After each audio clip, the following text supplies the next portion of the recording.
Hey everyone, welcome back to the channel for another Raid Shadow Legends video, and in today's video we are going to be talking about the upcoming Fragment Fusion event in Raid. So this event is going to start next Thursday on January 12th, and it's going to be a Fragment Fusion event for a legendary support champion from the Lizardmen faction.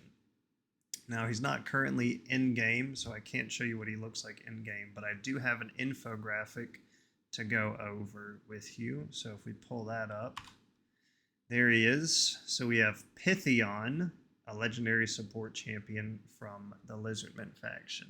First of all, I got to give credit where credit's due. The champion looks amazing. The visuals in this graphic looks amazing. Support champions are always a welcome addition to the game. I think support champions go underappreciated, especially by newer players to the game, because there's so many enemies and bosses that you just see a health pool, right? And you just think, what's the best and fastest way I can blast through this health pool? But don't really realize the importance of support champions to keep your team alive, keep debuffs off them when they get debuffs on them, to cleanse them, revive them if they die. So I think he's going to be a good champion. This is a first impression, so I would say after reading over everything, I am not overwhelmed, but not underwhelmed either. But let's go over his kit. So his A1 attacks one enemy 2 times, heals the ally with the lowest HP by 5% of this champion's max HP after each hit. You can put books into him to get more healing. I think this ability is okay. I mean, double hit, you're getting a double heal. Ally with the lowest HP. I would like for this to be heals all allies by 5% of his max HP.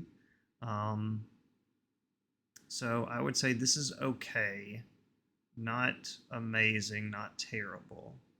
But a heal on the A1, no cooldown on the A1, so he could be constantly using this, constantly healing. I would say this ability is okay. His A2 Shed Skin, 4-turn cooldown, books to a 3-turn. Removes all debuffs from all allies. Full team cleanse, very, very good. Heals them by 10% of their max HP. Additional heals on the books, good.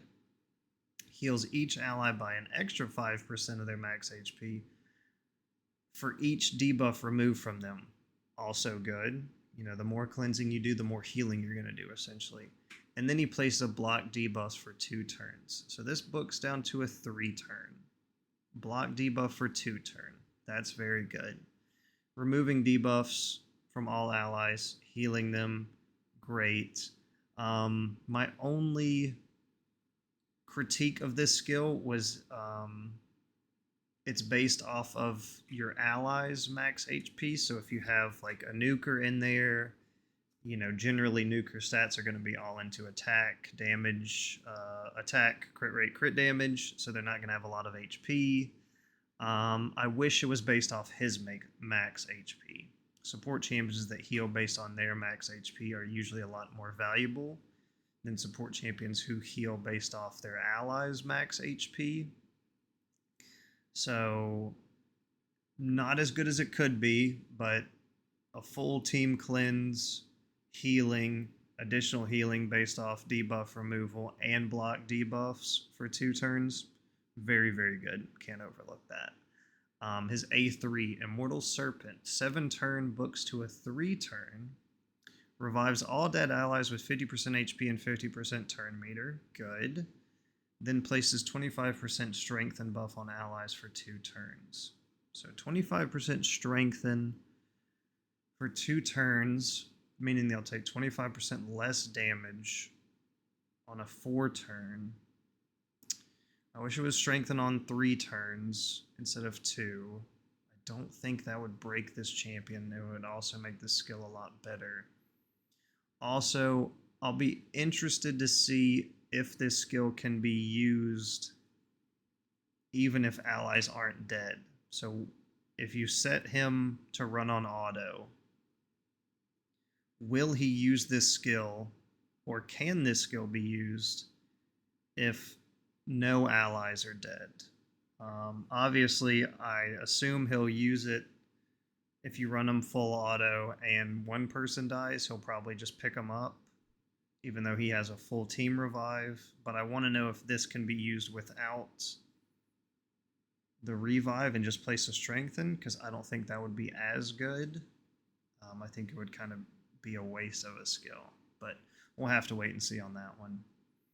And then his passive overlay, allies receive 5% less damage from skills for each buff on them, stacks up to 25%. So if you can manage to stack 5 buffs on each member of your team, then you can get a 25% damage reduction. That's pretty interesting, because let's say you pair him with a Duchess. Duchess places Perfect Veil plus 3 buffs. So she'll place Perfect Veil, block debuffs, increase attack. Let's say you can stack 2 more. His passive is going to give you 25%. The Veil is going to give you 15. And then her passive, is it 25, an additional 25%? Let's take a look. Demon Lord, Demon Spawn, not Demon Lord, Duchess. So she decreases AoE by 25%, 15% for bosses. So let's say you're in Arena and you have him on your team.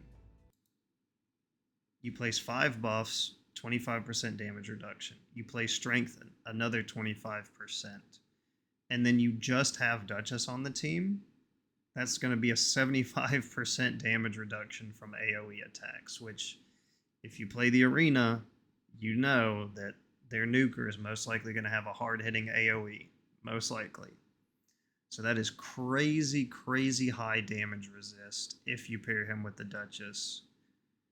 And even if you use him in PvE with Duchess, I mean, 25, 25, and then 15 for bosses. So 65% damage from AoE boss damage. That's huge for clan boss. That's huge for Hydra. That's huge for Doom Tower bosses. Any boss in the game, really. Dungeon boss, because most bosses have AoE hits. So I think by himself, he's very good. He's also a fragment. So fragments are going to be easier events to complete than traditional fusions. So I think by himself, if you have the resources to go for him, I would. Me personally, I will be going for him. And yeah, I'll be going for him. And just thinking about him paired with Duchess, and then if you pair him with like another, you pair him with a Duchess, with a Necrit, or an Ursuga, if you just start stacking protection champions, and then like a Brogni or a Valk, you can build big shields. Like, I feel like the damage mitigation potential could just be insane off the charts. So yeah, that's all for this champion. Resistance aura in all battle by 6 that's good if you want to build a high resist Arena team. If you want to build a resistance tank for Hydra, a resistance target for Bommel would be good as well. Any high resist team, 60 in all battles is nothing to complain about. But yeah, this is your heads up. Starting next Thursday is when the Fragment event will start for this champ. So go ahead and start saving resources, save your energy, save your brews, save your champs for champ training, save your shards you get from clan boss. Start saving resources now. It will greatly increase your chances of being able to complete this Fragment fusion starting next Thursday if you start preparing now. If you're like me and you're already sitting on, you know, a huge pile of resources. As you can see, I have plenty of energy, I have plenty of shards, um, plenty of brews and chickens and stuff. This is not a flex, this is just showing you an example of why I save resources so much. It's so I can complete events like this where you have, you know, a guaranteed legendary champion that you have a blueprint to go after, and he's useful. You know, I would say he's useful for every level of account, no matter, you know, if you just started, beginning, middle, end game, late game. I'd say he's useful for every level. So I would definitely recommend going for him. And yeah, let me know in the comments if you guys are going for this champion, what you like about him, what you don't like, what you would change. And I'll talk to you guys in the next video.